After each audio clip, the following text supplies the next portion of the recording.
میں نے 80% یہودیوں کو اس دنیا سے ختم کیا ہے اور 20% کو چھوڑ رہا ہوں۔ میرے مرنے کے بعد آپ کو احساس ہوگا کہ کاش میں ان 20% یہودیوں کو بھی ختم کر کے جاتا اور دنیا سے یہودیوں یعنی کہ جیوز کا نام و نشان مٹا کے جاتا۔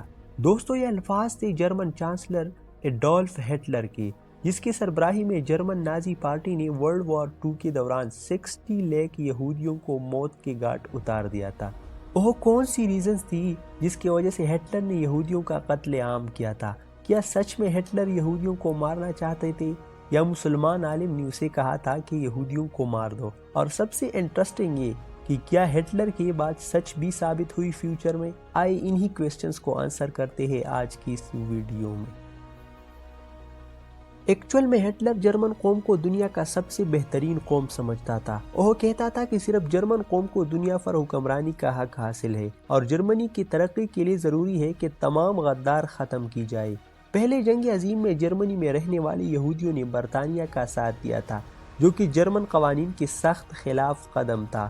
جرمنی میں رہتے ہوئے جرمنی کے خلاف کام کرنا ہٹلر کے نزدیک ناقابل معافی جرم تھا۔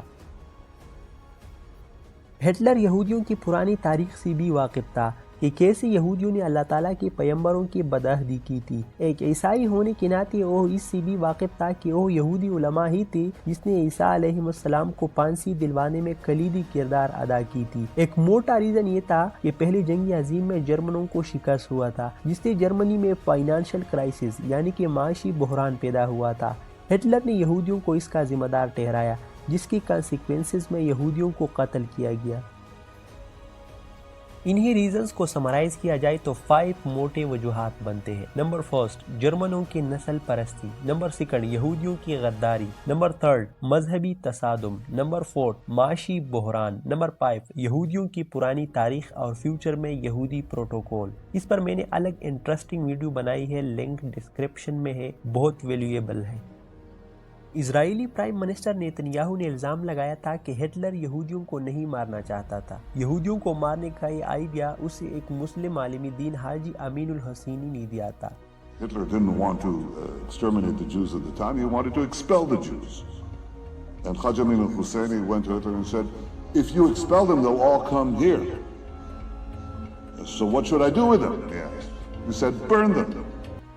نیتن یاہو کی اس بیان کے بعد اسرائیل کی چند اندرونی حلقے بھی اس کے خلاف ہو گئے تھے، اور بعد میں پتہ چلا کہ نیتن یاہو اپنے ملک میں اکثریت کھو رہا ہے اور نیتن یاہو کی خود کے خلاف لوگ سڑکوں پر تھے۔ لوگوں کا دھیان اپنے آپ سے ہٹانے کے لیے نیتن یاہو نے مذہب کو کارڈ کے طور پر استعمال کرتے ہوئے مختلف ریلیجیس کانسپیرنسی پلائی، جس سے لوگوں کا دھیان ایکچول ایشوز کے بجائے ریلیجیس پروٹیکشنزم کی طرف ڈائیورٹ کرنے میں وہ کافی کامیاب بھی ہوئے۔ دوستو، 60 لاکھ افراد کا قتل کرنا پوری انسانیت کا قتل ہے، جس کی تمام مذاہب اور پوری دنیا مذمت کرتی ہے اور کرنا بھی چاہیے۔ لیکن یہ بات بھی ہسٹوریکل ہے کہ جو یہودی ہٹلر نے چھوڑ دیے تھے، انہوں نے ہٹلر کی بات کو سچ ثابت کیا ہے کہ میرے مرنے کے بعد آپ کو احساس ہوگا کہ کاش میں ان 20% یہودیوں کو بھی ختم کر کے جاتا۔ آج آپ فلسطین کو دیکھ لیں، ہر جگہ انہوں نے بربادی ہی پلائی ہے اور یہ وہی 20% یہودی ہے۔ ان یہودیوں کے بارے میں ہٹلر نے کہا تھا کہ دنیا میں جہاں کہیں بھی مجھے فساد نظر آتا ہے اور جب بھی میں اس کی تہ میں دیکھتا ہوں، مجھے وہاں ایک یہودی کھڑا مسکراتا نظر آتا ہے۔ دوستو، آپ کی کیا رائے ہے؟ کمنٹ سیکشن میں لکھ دیے گا۔ آج کے لیے اتنا ہی، ملتے ہیں نیکسٹ ویڈیو میں، تب تک کے لیے خدا حافظ۔